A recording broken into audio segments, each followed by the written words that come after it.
Welcome to Forgotten History, the show that shines a light on the past's overlooked moments. The stories you've never heard are waiting to be told.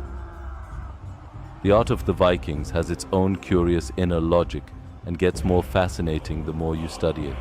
When you see it, it's hard to understand exactly what you're looking at, but then, slowly, your eyes start to make out animal heads, tails, and snakes curling round and round, forming both symmetrical and asymmetrical patterns. Proto-Viking art from the Bronze and Iron Ages also shows its own development, which then, during the Viking Age, evolved over a period of 400 years, from the 8th to the 12th centuries, differing slightly in style depending on where you are in the Viking world.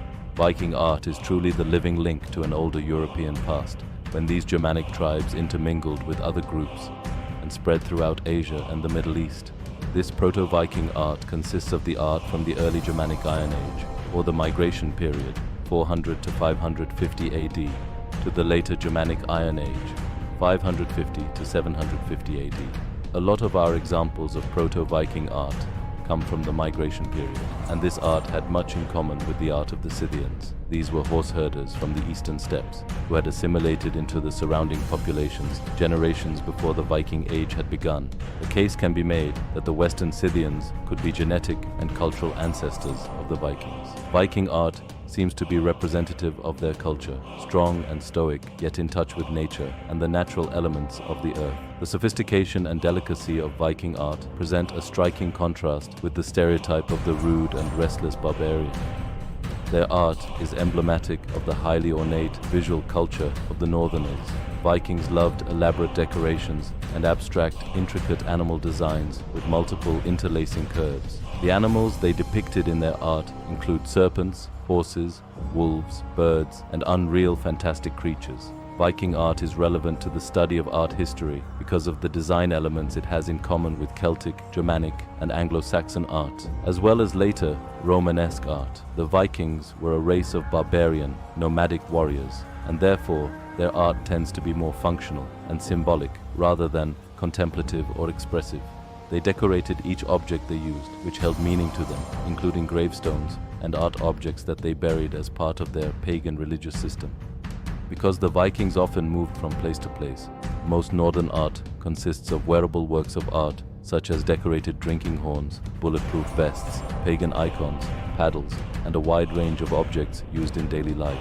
Our current knowledge of Viking art relies heavily upon more durable objects of metal and stone, since wood, bone, ivory, and textiles are more rarely preserved due to the nature of the materials. Thus, the artistic record remains significantly incomplete. Ongoing archaeological excavations and opportunistic finds may improve the situation in the future, as they have in the recent past. Wood was undoubtedly the primary material of choice for Viking artists, being relatively easy to carve, inexpensive, and abundant in Northern Europe. Like all peoples, the Vikings incorporated their mythology and preferred symbolism into their artistic creations.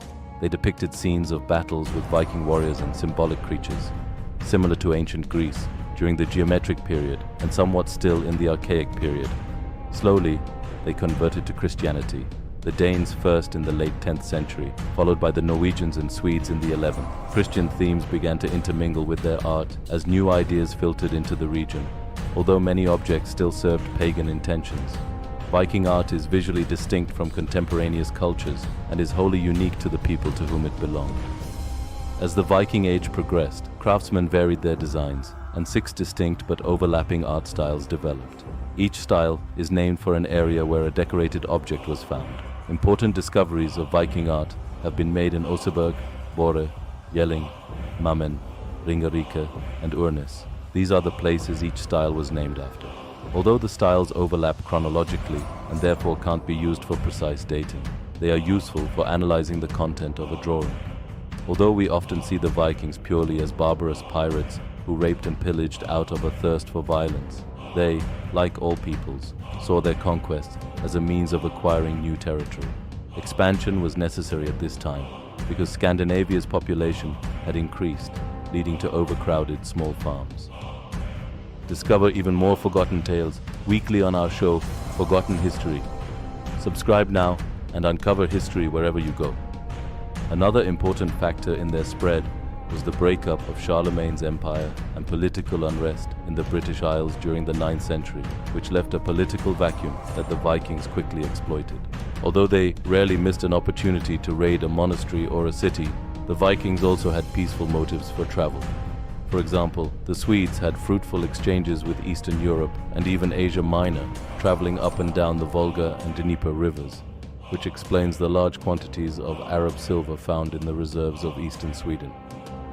The Norwegians left their homes to settle in the North Atlantic, the Scottish Islands, Iceland, Greenland, and even for a short time in North America.